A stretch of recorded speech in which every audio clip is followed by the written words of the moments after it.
equipment staff. And so whether we're talking about the helmet, the shoulder pads, cleats, all of that has implications around safety of the players during the game. One of the most significant pieces of work we're done is around helmets, and that's what this part of the poster reflects. Have looked at over 1,500 concussions and have mapped out exactly where on the helmet players are struck, what is the force, what's the type of play, etc. They took that information, went back to the laboratory then, and created a test that mimics those types of impacts. So we can essentially recreate that injury in the lab. And when they do that, they'll take all of the different models or types of helmets that players wear, and they rank them by how, say a word about the medical staffs. So on game day, there will be 30 different medical professionals.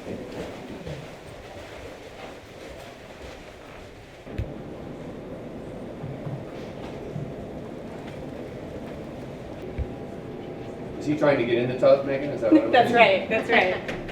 That is a feature. So these are our locker rooms, or what you would call changes on our roster. They'll be here, plus areas for the coaches and so forth that are back there. So this is the actual locker room that Miami will be using the team while they're in this particular city. We have an airway x-ray available across the way. We have an EMT or paramedic crew to handle emergency evacuations. An optimal who will play what role. Most people are not surprised that the physicians and physios.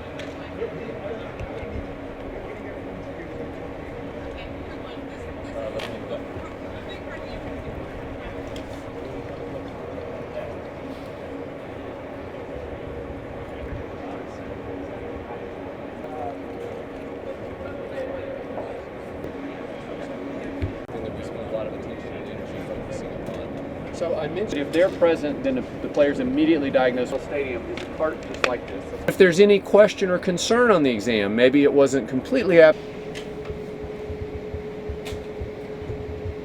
maybe from another angle. Okay, he's going to put an extra angle on here, so now we can see that. Let's watch. Okay.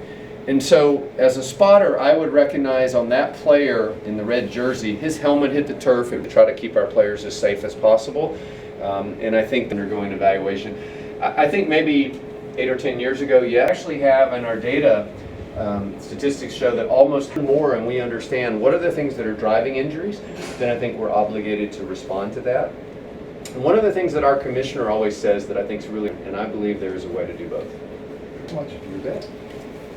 Anybody else? Well, I think we've made a lot of progress in our efforts to make the game safer, but our work is certainly not done. There's always more we can do to reduce injuries and to prevent them, and that's what our focus has been on. But I do think that we've made a lot of progress in that area, both in our ability to prevent injuries, but also to diagnose and treat them once they occur, and specifically around concussion. We spent a lot of time over the past decade in refining the protocols and the equipment that we have in place for that specific injury. I do think that we're seeing players have longer careers. I think our understanding of how to train and to prepare athletes and recover them has advanced a great deal. We focus on things now that we never used to talk about, such as nutrition and rest intervals and load management. So hopefully those interventions will continue to help athletes prolong their careers.